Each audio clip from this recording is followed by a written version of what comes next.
Um, Welcome, guys. We have another example here, which is very similar to that of example 4 that we have here. So, for example 5, now we have to evaluate this line integral, whereby you have C is the boundary, that means it is closed, and now we are given an int. They say it is a rectangle. So, and these are the points. So remember that I said the first thing you have to do is to sketch it out. So let's sketch these points given to us. So it's starting from A, then it ends at D.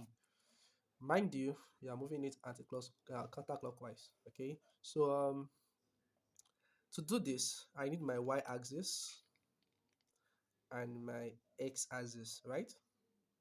Let's say this is my x-axis. So for this now, I have point A. The coordinate for A is 1 comma 0. That means if this is 1, if this is 1 and this is 2, and let's say this is what, this is 3. Now let's work this out together. Whatever I'm going to have now is this point here, this exact point is for A. This is A, right? A is at 1 comma 0. That means x is 1 and y is 0. This is point A. And then where is point B? Point B is at 3 comma 0. This is point B. So this is B here. B is at when x is 3, y is 0. Is that not true? And my A is actually here. A is at when x is 1, then y is 0. Do you agree with that? And then next thing is, where is point C? 3 comma 2. When x is 3, y is 2. Let's say 2 is there. Let's say this is 1. And let's say this is 2. And let's say this is, that's too small. Let's try this. If this is 1, okay. Sorry for that. Let me pick this point here as 1. And let me pick this place as 2. Okay. Sorry for that. This is 1. I repeat, this is 2. So 3 comma 2. This is 3. Y is 2. So the coordinate, the point is around there. So this is my point C for 3 comma 2. Okay. So then where is point D? D is at 1 comma 2. 1. When s is, sorry, when s is 1, right? When s is 1, y is 2. So it's around there. When x is 1, y is 2. So see the point for D here. So D is somewhere around there. So D is at 1 coordinate. The coordinate for D is 1 comma 2. So how will you move the direction? Counterclockwise. So that's why you can say this. So it moves towards this direction. I started from A, do you remember? So it's going like this, then like this, right? Then like this. Then finally, since it's a boundary of rectangle, so that means it is closed. Normally, it is closed. So it's a closed integral. So a closed path going towards this direction, counterclockwise. Okay. So this is how it works. Now you know what to do from here. This is A, this is B, this is C, and this is D. So let's find this path. If I'm starting from here, I'm moving towards like this. So what will the expression be? It's going to be in this form. We're going to have I is equals to the integral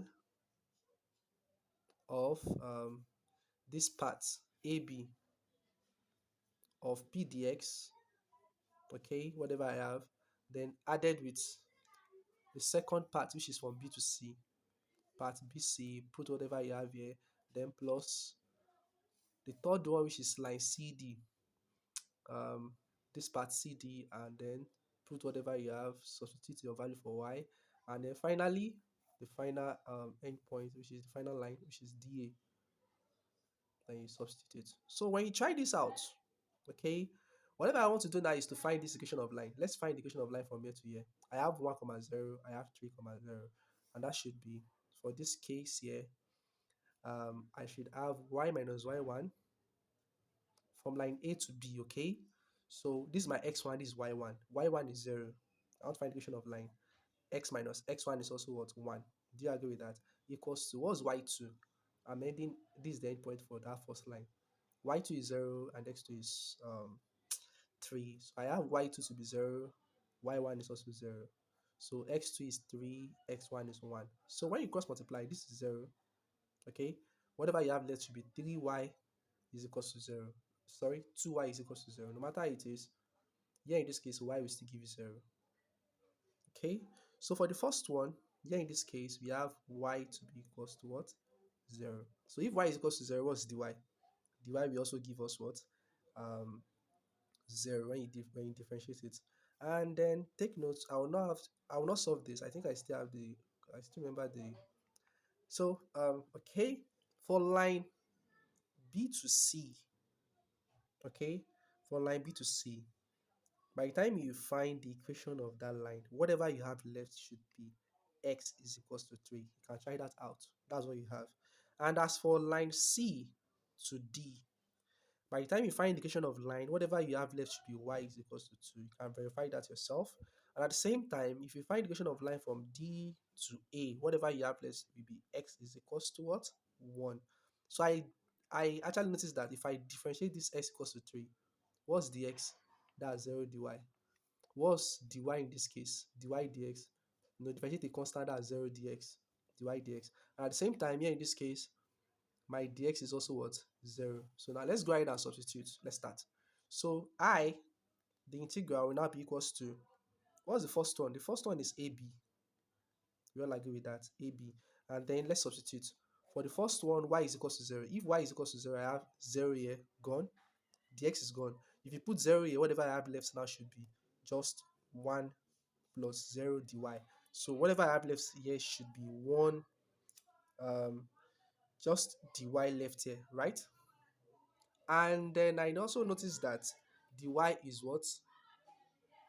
Dy is also 0, right?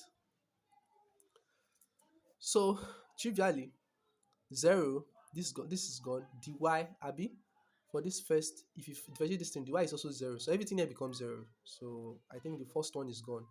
What of the second part? That's part B to C, BC. So what's part BC?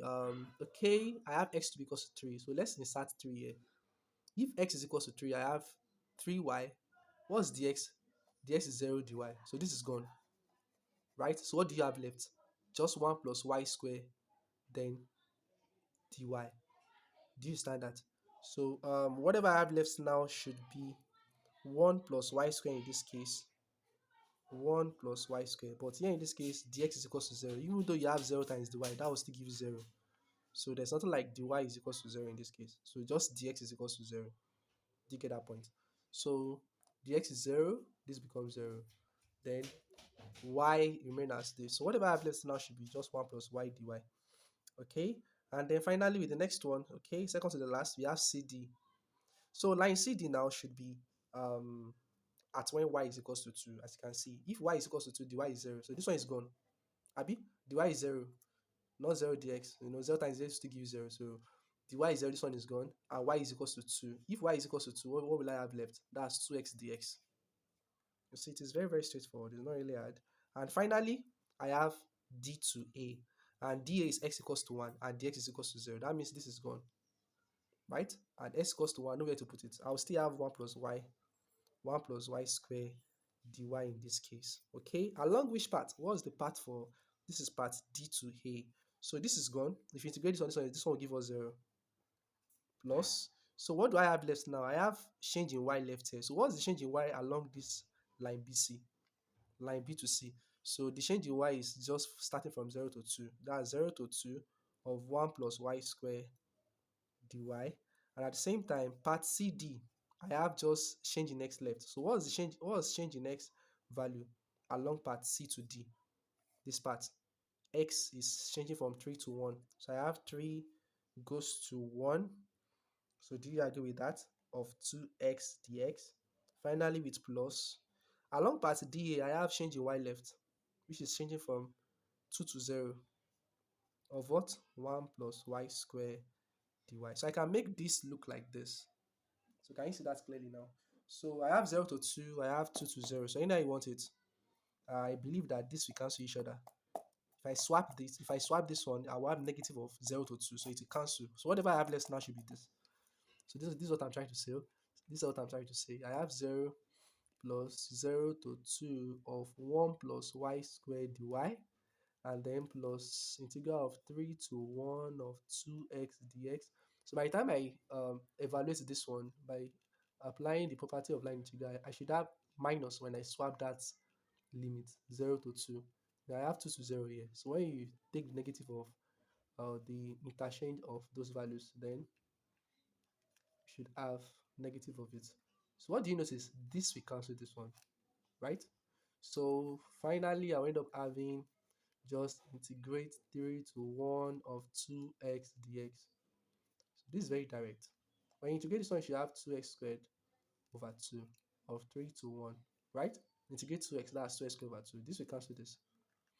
I have x squared, goes from 3 to 1. So now let's substitute. When x is 1, I have 1 squared, minus when x is 3, when x is 3, I have 3 squared, right? So that's 1 minus 9. Final answer is what? Minus 8. So minus 8 is the final answer to this question. So I believe with this explanation, um, I'm very sure you should have understand the basics of line integral. So I've tried my possible best to solve like 5 different questions on line integral. So I believe when you see any question based on that, you should be able to kill it or solve it in a very clear way. And then the final explanation I have to make on this line integral is what we call line integral in space. Okay, you also have line integral in a space. So that's the next thing we have to consider um, in this in this same topic. And I think there's also one which talk about I think that's independence or dependence rather, dependence of line integral. So, but for now I have to explain this line integral in the space. That's very very important. It's very very important. So it's like I'm going to end this video now, and then the next video will be based on line integral in space. So thank you.